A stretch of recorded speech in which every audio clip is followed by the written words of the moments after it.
Irmãos, hoje eu estou a concluir essa série de mensagens que tenho pregado no Salmo 146, texto que foi lido há pouco por nossa querida irmã Clara. De tal maneira que esse salmo tem nos ensinado, há 5 domingos atrás, eu venho ministrando, não assim um atrás do outro, mas em 5 oportunidades. E hoje é a 6ª oportunidade que tenho de ministrar nesse salmo. Hoje, com a graça e a bondade de Deus, estarei concluindo. O Salmo 146 tem uma característica. A sua ideia central é adoração ao Deus eterno. Como disse nessas oportunidades, o salmo era cantado pelo povo de Israel quando estava em peregrinação rumo ao Monte Sião. Eles cantavam o Salmo 146, 147, 148, 149 e 150. Esse conjunto de salmos eram cantados em suas peregrinações. E assim, eles são conhecidos como salmos de peregrinação. O 146 tem uma outra singularidade. Nós não sabemos quem o escreveu. Não há precisão quanto ao seu autor. Do ponto de vista humano, nós bem sabemos que do ponto de vista espiritual, o seu sumo autor é o Espírito Santo de Deus. Mas, muito bem, meus irmãos, hoje nos ateremos ao verso de número 10, que conclui este salmo, para o que solicito aos irmãos que abram suas Bíblias. Salmo 146, verso 10, que diz assim: O Senhor reina para sempre. O teu Deus, ó Sião, reina de geração em geração. Aleluia! É exatamente isso que diz o Salmo 146, verso 10, em sua originalidade. Essas são as palavras na nossa língua que mais se aproximam das palavras na língua hebraica que registra esse salmo. A NVI, a tradução que uso, ela foi extremamente feliz ao traduzir dessa forma. Porque quando nós nos atemos ao hebraico, nós percebemos que há uma similaridade muito grande, mas muito grande mesmo. E quando nós olhamos para esse texto, irmãos, o verso 10, nós logo percebemos que o texto fala especificamente do rei. Mas não é um rei qualquer. Não é um rei como costumeiramente aqueles que liam esse salmo estavam acostumados a ver. Não. É um rei com características diferentes. É um rei que existe a partir de premissas diferentes. É por isso que ele é o Rei dos Reis, o Senhor dos Senhores. E o que nós vamos ver hoje, ouvir hoje, perceber hoje, são algumas das características do reino desse rei. É isso que nós vamos estar percebendo aqui. Então, meus irmãos, é tempo de parar, de fato, extasiar diante das nuances, das características do reino desse rei, porque elas são imperiosamente importantes para a minha vida e para a sua vida. Quais sejam elas então, meus irmãos?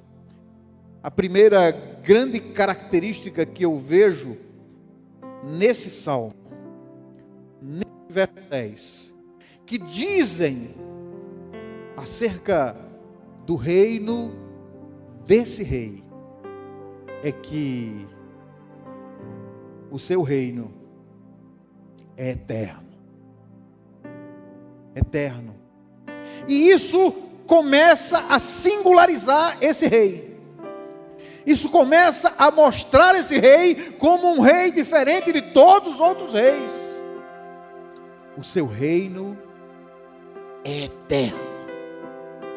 A parte A do verso 10 diz assim: o Senhor reina para sempre. O Senhor reina para sempre. É muito importante que você entenda ou perceba que a primeira letra da palavra Senhor no seu texto precisa estar na fonte maiúscula, precisa ser maiúscula. É obrigatório que seja maiúscula, porque o texto não está falando de um Senhor como nós habitualmente conhecemos. O texto está falando de um Senhor que se singulariza diante de todos os outros. Os leitores originais desse salmo, ao lerem esse salmo, ou cantarem esse salmo, eles tinham uma clara convicção de que estavam cantando, adorando a um Senhor cujo reino não tem fim, cujo reino não se circunscreve à cronologia do tempo como os demais. Quando eles cantavam esse hino em suas peregrinações, eles sabiam que estavam cantando, eles sabiam que estavam adorando ao Rei que reina para sempre. E isso, meus irmãos, é muito importante. Isso é muito importante para nós. Mesmo que esse texto não tenha sido escrito para mim ou para você, e de fato não foi, os destinatários originais desse texto era a nação de Israel naquele momento histórico. Eles foram os destinatários originais, nós não. Mas esse texto estabelece um diálogo atemporal que, através dos seus princípios, dos seus valores, através das suas lições, fala conosco. Diz muito para nós. Como assim, pastor? O que é que esse texto, à luz dos seus princípios, fala para mim nesse tempo? Quando nós sabemos que o rei reina para sempre. Quando nós temos essa clareza que o Senhor que está no trono reina para todo sempre, algo especial se apodera do meu e do seu coração. Como assim, pastor? Não entendi. Olha, nós não vivemos em uma monarquia, nós não vivemos nem em uma monarquia constitucional como o vive o Reino Unido. Nós não somos governados por reis, mas temos uma ideia de governo. Somos um país que elege os seus governantes, de maneira que nós temos uma ideia do que é um governo. Mas a ideia que temos é uma ideia de um governo que tem começo, meio e fim. Essa é a ideia que temos de governantes. Mas nós podemos alargar ainda mais essa ideia quando, por exemplo, enxergamos alguns países que são governados por monarquias. A mais famosa delas, a do Reino Unido. Ora, há pouco tempo, a Rainha Elizabeth foi levada pelo Senhor. A Rainha Elizabeth deixou o seu reino. E logo em seguida, o seu filho primogênito, Charles, assumiu o reinado. É essa a ideia que temos. É essa, aliás, a clara ideia que temos de governante, de rei. Mas quando nós olhamos para o que o salmista escreveu e para o que os seus destinatários originais cantavam, adoravam, quando nós olhamos para o texto que é o objeto de consciência do autor, nós enxergamos uma palavra que não admite substituição no trono. A palavra é Adonai. O Senhor, essa palavra aí, Adonai. Ela não admite, Adonai não admite que a cronologia do tempo, como nós conhecemos, afete o seu reino. Isso é importante para mim, porque quando eu entendo que o meu Deus é um rei que governa eternamente, eu posso descansar na estabilidade desse reino. Não. O trono que adoro, o trono que venero, o trono para o qual destino a minha adoração, não sofre variação nem mudança a cada geração, a cada eleição, a cada morte de monarca. Não, e por que não? Porque lá está sentado Adonai, o Deus eterno. É Ele que está lá. É Ele que nos contempla nessa hora, que nos escuta. Sim, sim, é Ele. Não é fulano, beltrano, que a gente às vezes acha que é melhor, que não é o melhor. Não, é quem governa para sempre, é Adonai. É o Deus Todo-Poderoso, é Ele. É Ele. Ele e só Ele. Ele não renuncia ao seu reino, Ele não abdica de seu reino, Ele não é retirado do trono, Ele jamais é substituído, porque o seu reino é para sempre.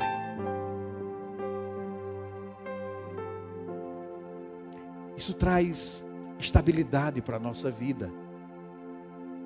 Não, amanhã as regras vão mudar, porque Adonai vai deixar o trono. Não, não, não, não e não. Adonai continuará no trono para sempre, eternamente. Isso me faz entender que a justiça que vem do trono não mudará à luz dos sabores de cada ventania que sopra. Não, a justiça que vem do trono é eterna. É eterna. Por quê? Porque o seu reino não está em risco. Não está em risco. Não tem possibilidade de mudança. E por que não? Porque o Senhor reina para sempre. Essa é a primeira singularidade, característica do reino desse rei, que o Salmo 146, verso 10 nos apresenta. Há uma segunda, e essa segunda, a meu juízo, também é muito importante. Olha, primeiro, Ele reina para sempre. Gente, eu não sei se vocês lembram, me passou aqui agora uma lembrança. Há uma música que fala do rei que reina para sempre. Há uma música. Seu reino é eterno, e sua misericórdia, justiça e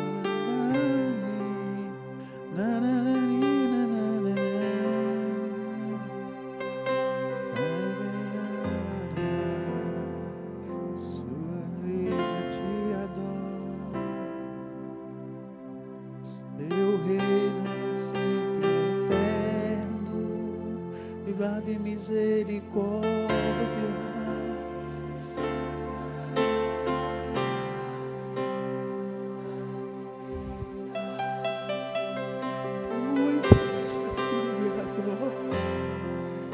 Ó Rei, ó Rei,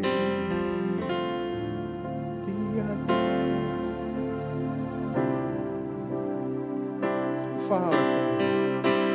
Teu reino é sempre eterno, amor e misericórdia, justiça e fidelidade. Sua igreja te adora. Tua igreja. Glória a Deus. Glória a Deus. Ele é eterno. O seu reino é eterno. A segunda característica que singulariza o reino desse rei é que ele é presente. Primeiro, ele é eterno. E é importante que se fale mais uma coisa sobre a eternidade do reino. A eternidade do reino de Adonai não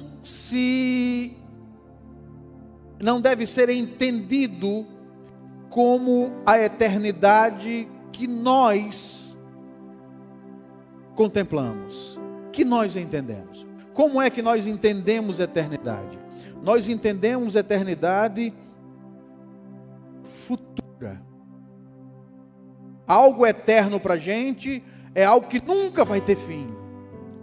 Mas a eternidade do reino de Adonai é a eternidade no seu sentido absoluto. É a eternidade passada e é a eternidade futura. O reino dele não teve princípio. O reino dele nunca encontrará fim. Nunca. Porque o tempo para Adonai não se resume à cronologia que nós compreendemos. Para nós há passado, presente e futuro. Para Adonai há um eterno agora. E nesse lance de olhar do eterno agora, Adonai tem todo o passado diante de si, todo o presente diante de si e todo o futuro diante de si. Esse é o governante que reina para sempre. O reino dele é eterno, mas o reino dele é presente. O verso 10 continua. E agora na parte B o texto diz: o teu Deus, ó Sião, reina de geração em geração. Aqui, meus irmãos, nós precisamos entender que Sião ou Jerusalém nesse texto é um emblema, é um símbolo. Por quê? Porque Sião ou Jerusalém, no contexto desse salmo, representa o lugar geográfico onde a presença de Deus se manifestava. Como assim, pastor? Em Sião, templo. No templo, o templo se constituía, no seu aspecto mais importante, em dois grandes espaços. O primeiro, conhecido como lugar santo. O segundo, conhecido como o Santo dos Santos. No Santo dos Santos, havia alguns utensílios, entre os quais a Arca da Aliança. A Arca da Aliança era uma caixa de madeira de acácia revestida de ouro e coberta por uma tampa de madeira revestida de ouro, de onde saíam a figura de dois querubins com asas abertas e olhavam para baixo. O Senhor disse a Moisés que entre os querubins, ali, na tampa da Arca da Aliança, que é chamada de propiciatório. Ali, na tampa da Arca da Aliança, entre os querubins, o Senhor estaria para falar com Moisés, para ensinar a Moisés aquilo que Moisés devia orientar ao povo. Esse é um registro absolutamente claro que está no livro de Êxodo,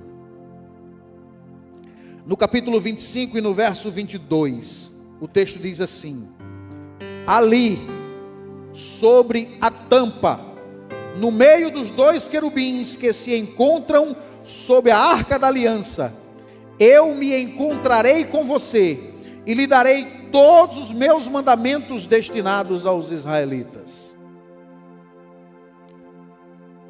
O verso 10 do Salmo 140 diz que o reino do Senhor, além é presente, absolutamente presente. Agora, depois de entender isso, de perceber isso, existe algo que fala conosco.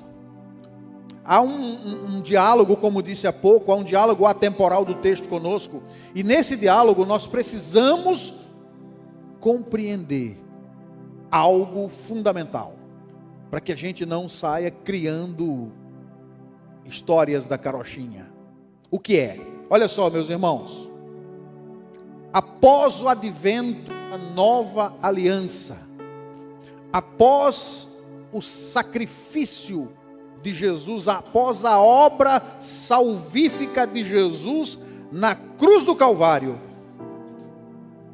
a presença de Deus deixa de se manifestar em um lugar geográfico e passa a habitar em pessoas que foram salvas pela graça de Jesus Cristo.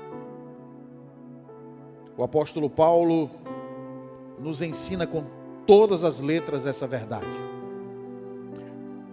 Escrevendo à igreja de Coríntios, no capítulo 3 e no verso 16, ele diz com todas as letras que aqueles que foram salvos pela graça de Deus são a habitação do Espírito Santo. No capítulo 6 e no verso 19, ele agora faz uso da mesma verdade, mas agora de maneira individual. No capítulo 3 e no verso 16, ele fala da presença do Senhor habitando coletivamente na igreja. No capítulo 6 e no verso 19, ele fala da presença do Senhor habitando individualmente em cada crente que foi salvo pela graça de Deus. Então o reino de Deus é presente no passado em um lugar geográfico onde o povo de Israel sabia, onde Moisés ouvia, onde o sumo sacerdote ia lá oferecer os sacrifícios. Mas depois da obra salvífica de Cristo, isso passa a ser ampliado. A habitação de Deus, a sua presença agora habita em pessoas. Em pessoas que foram salvas pela graça de Deus. E isso tem uma implicação muito grande. Qual é a implicação, pastor? Eu, você, nós somos a habitação do Espírito Santo de Deus. Você consegue, com liberdade, sem ser forçado, com liberdade, depois de saber que você é a habitação do Espírito Santo de Deus, você consegue dizer amém a isso?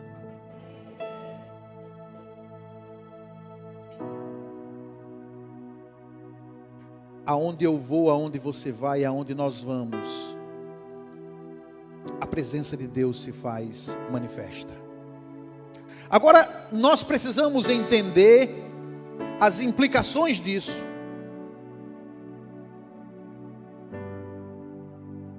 Quando estamos envolvidos com a pornografia, estamos fazendo isso na presença de Deus.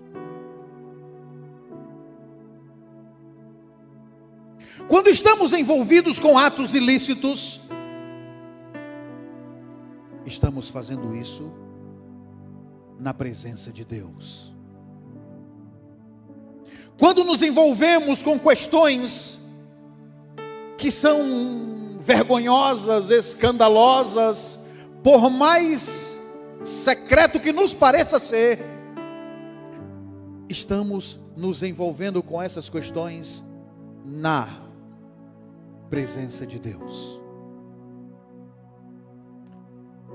O reino de Deus é presente na minha vida e na sua vida, independente de onde nós estejamos. O reino de Deus é conosco. Quando mentimos na presença de Deus. Somos indesculpáveis. Quando fofocamos na presença de Deus. Quando falamos mal do outro, o fazemos na presença de Deus. Não há nada que um filho de Deus faça que não seja na presença de Deus. Por quê, pastor? Porque o reino de Deus, além de eterno, é presente. Absolutamente presente. Isso nos ensina, meus irmãos, que o maior altar de adoração que podemos e devemos erigir é dentro de nós. É dentro de nós.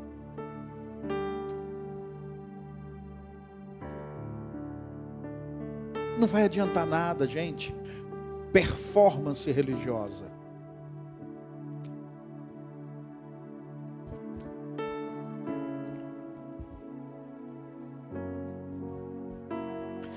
Não adianta nada, porque Ele está dentro de nós. Ele sabe o que é verdade. Ele sabe o que é verdade. Ele sabe o que é verdade.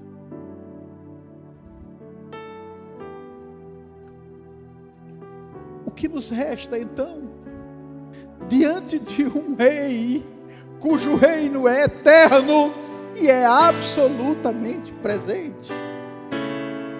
O que nos resta é seguir a orientação paulina, quando escrevendo para aquela cidade cosmopolita, ele disse que nós devemos ser sacrifícios vivos. Bem, eu não tenho nenhuma procuração para dizer o que vou dizer agora. Não há ninguém que justifique, que ratifique o que eu vou dizer agora, mas eu em meus estudos eu concluo, sem nenhuma, para mim não há dúvida, que o apóstolo Paulo, quando fez esse registro, capítulo 12, verso 1 da epístola aos Romanos, quando ele escreve isso, eu não tenho dúvida de que ele tinha a Torá diante dele. Eu não tenho dúvida de que ele tinha o sistema sacrificial do Antigo Testamento diante dele. Eu não tenho nenhuma dúvida disso. Se ele não tinha os livros, ele tinha isso na sua mente.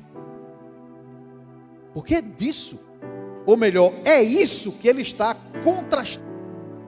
Quando ele fala de sacrifício vivo, ele está contrastando o sistema sacrificial veterotestamentário. Porque o sistema sacrificial veterotestamentário exigia que o israelita trouxesse um animal até a cerca, vou chamar de cerca para que a gente entenda, até a cerca do tabernáculo, e ali o sacerdote chegava, punha a mão na cabeça do animal. o israelita colocava a mão na cabeça do animal, isso figurava que o pecado estava passando para o animal. O sacerdote entrava com o animal, levava para o altar do sacrifício, imolava o animal, matava o animal, recolhia o sangue do animal, o animal ficava lá no altar do sacrifício, e ele entrava com sangue no lugar santo, passava pela mesa dos pães da proposição, ele passava pelo candelabro, ele passava por outros utensílios, ele abria o véu e ele entrava no Santo dos Santos, ele passava pelo incensário, ele se aproximava da Arca da Aliança, e ao chegar próximo à Arca da Aliança, ele aspergia o sangue em cima da tampa, em cima do propiciatório. A ideia é que os querubins que estavam olhando para baixo, e como Deus se manifestava naquele lugar, então estava olhando para baixo, e quando olhava para baixo, dentro da Arca da Aliança, tinha o pote de maná, tinha a vara de Arão, e tinha as tábuas da lei. O pote de maná representava a rebelião do povo contra o alimento divino, o maná. A vara de Arão representava a rebelião do povo, o pecado do povo contra o sacerdócio arâmico dado por Deus. As tábuas da lei representavam o pecado do povo, que passaram a adorar bezerros de ouro. Então o que os querubins e a divindade via quando olhava para baixo, era elementos que lembravam, que faziam ver a rebelião e o pecado do povo. Mas quando o sangue do animal era aspergido em cima da tampa da Arca da Aliança, do propiciatório, a figura que se cria é que agora eles olham e não veem o pecado, eles veem o sangue que cobre. Beleza, tudo isso prefigurava o sacrifício que viria do Cordeiro Pascal, aquele que seria perfeito e que produziria o sacrifício perfeito que geraria o perdão para o povo. Mas o grande lance é, e o animal que morreu, e o sangue? O animal estava onde? O animal estava lá fora, no altar do sacrifício. Ora, mas por que o animal continuava no altar do sacrifício? Porque estava morto. Morto não se move, morto não anda, morto não vê, morto não tem desejo, morto não tem tentação, morto não quer nada, morto não tem usura, morto não é doido por dinheiro, morto não quer fazer qualquer coisa para ganhar dinheiro. Não, o animal continuava no altar porque estava morto. Paulo então, contrastando esse sistema sacrificial, Paulo diz: sejam sacrifícios vivos. Em outras palavras, Paulo está dizendo, sacrifício, onde é que sacrifício fica? No altar. Sacrifício não fica em outro lugar, sacrifício está no altar. Mas o desafio que Paulo lança para mim, para você, para nós, é permanecer no altar vivo, com o sangue correndo em nossas veias,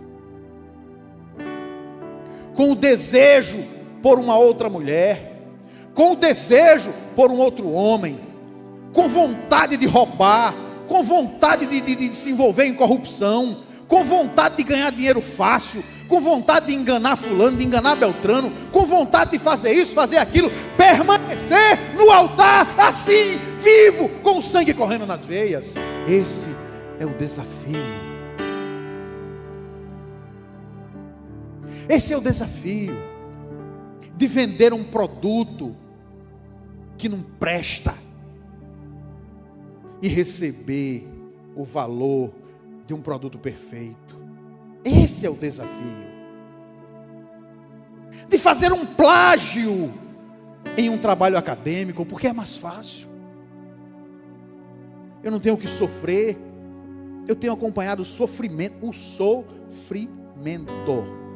de alguns irmãos aqui da igreja, sofrimento, que estão em suas lutas, em seus doutorados, estão sofrendo para produzir material. Mas o caminho é bem curtinho se fizer um plágio. É permanecer no altar, com sangue correndo nas veias. Isso é vida cristã. Vida cristã é isso. Vida cristã não é essa coisa de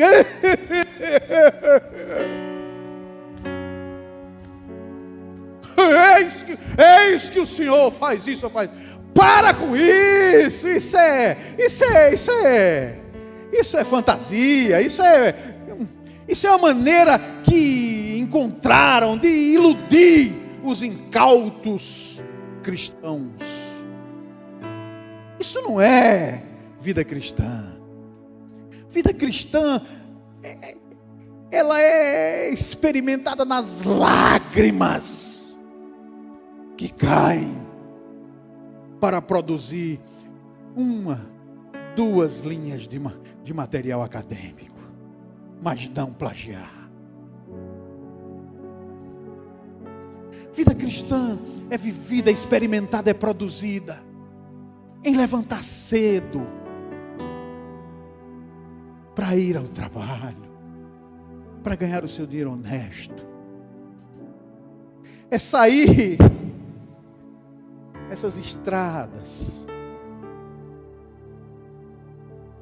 sem ter nenhuma expectativa de que vai vender, mas sair. Isso é vida cristã. E por que tudo isso? Porque o reino de Deus é presente, e como sacrifício vivo, tudo aquilo que eu faço na presença de Deus. É a segunda característica do reino desse rei que o salmista fala. Há uma terceira. Qual é, pastor? O rei é para ser adorado. O rei é para ser adorado. Veja a parte C do texto. Veja o que diz a parte C do texto. Me encantou quando me deparei com a originalidade dessa palavra. A palavra, ela não é dita assim. Aleluia. Não. No original ela não é dita assim. Os tradutores foram muito felizes em colocar uma exclamação. Foram muito felizes. Mas ainda não diz.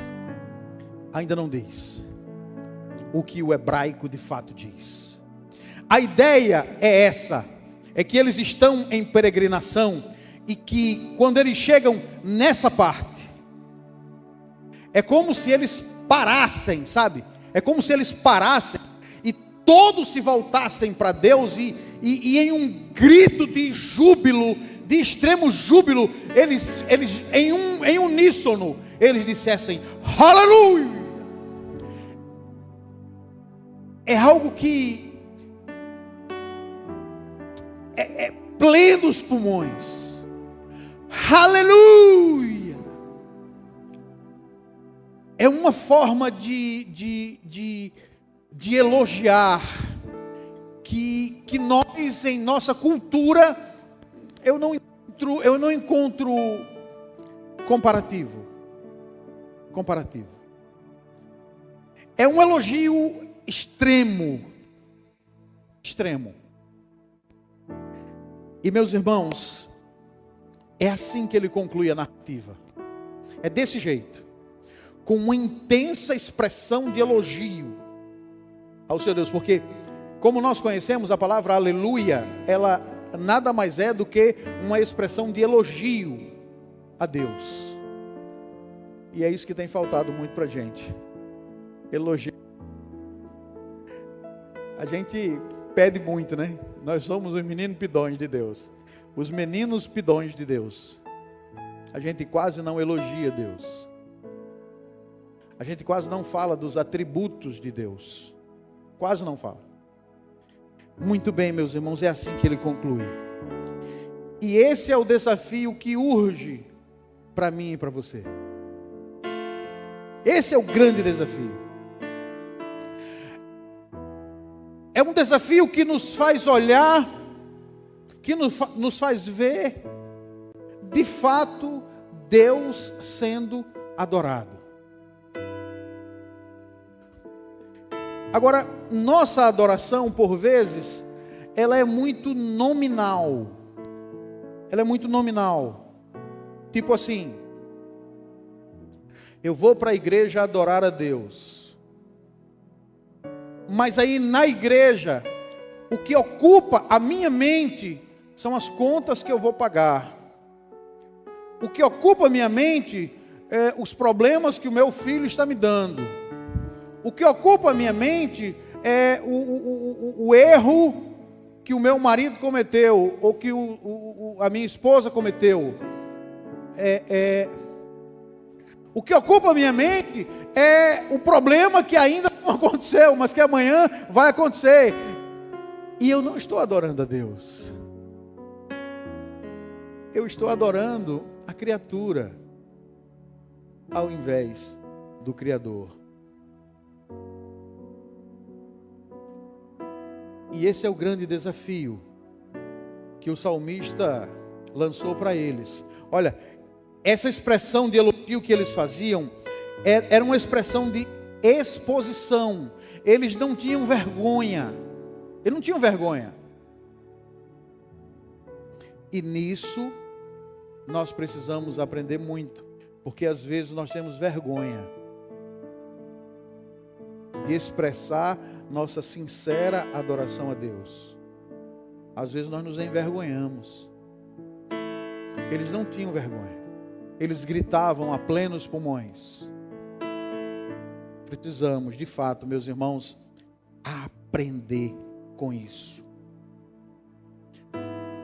Mas eu insisto que por vezes nós chegamos a esse lugar de encontro para a adoração, passamos um tempo aqui dentro, às vezes até saímos daqui sem adorar a Deus, sem de fato adorar a Deus, porque nossas necessidades, nossas emoções, nosso ego, nossos interesses e até os nossos feitos precisam ser evidenciados. E meus irmãos, Deus, Adonai, Jesus, não divide sua glória. É preciso que a gente entenda isso. Ele não divide a sua glória. A glória é dele, por ele e para ele. Tentar de alguma forma confiscar um pouco da glória que não é nossa, pode nos colocar na situação de usar. Não é usar, é usar. Uzá era um homem que tentou fazer algo para Deus de maneira diferente da que Deus disse que aquilo devia ser feito. Uzá estava vendo a Arca da Aliança sendo conduzida. Por alguma razão, tropeçaram e a Arca da Aliança ia cair. Uzá correu para segurar a arca. Ao toque da arca, diz o texto, que Uzá foi consumido. Uzá tentou tocar em algo que Deus disse: ninguém pode tocar, apenas aqueles que eu designar. Deus não designou a ninguém para tocar em sua glória. A glória é dele.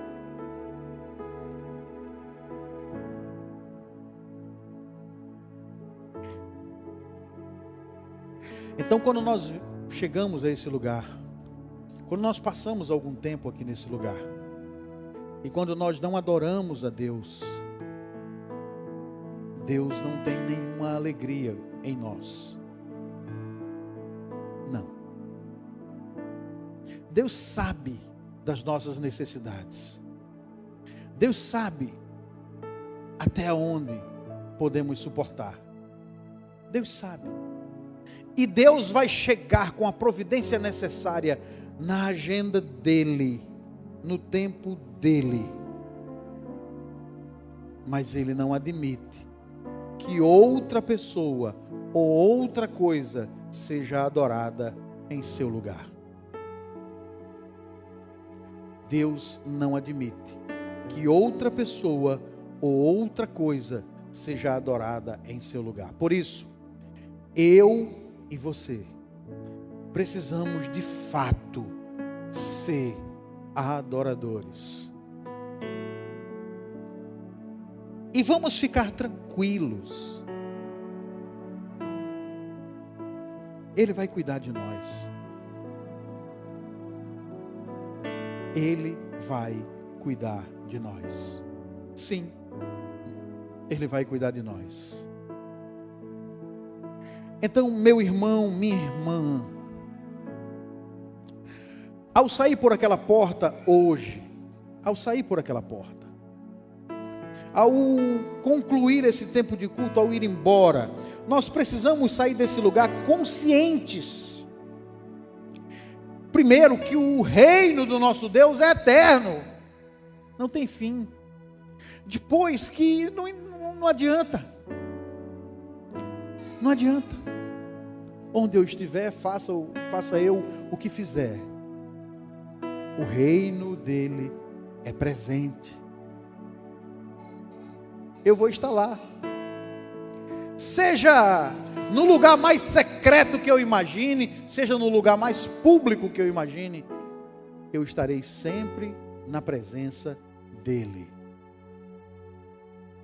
Ao sair por aquele portão, é preciso que a gente entenda que o rei a ser adorado tem nome. Não são as nossas necessidades, não é o nosso ego, não são os nossos feitos. Aliás, recentemente o pastor Cláudio, está aqui pastor Cláudio, recentemente o pastor Cláudio conversando comigo, ele me falou de um paradigma muito interessante, que eu acho que ele encontra a terra fértil nesse momento aqui. Nós precisamos estabelecer uma mudança de paradigma em nossa relação com Deus. Nós precisamos ser mais para Deus do que fazer mais para Deus. Precisamos ser mais do que fazer mais. Às vezes nós fazemos muito, mas somos pouco. Às vezes nós fazemos muito para Deus, mas somos pouco para Deus. Esse é um paradigma que precisa ser mudado. E essa é uma ocasião importante. O reino dele é eterno, o reino dele é presente, e ele é o único a ser adorado.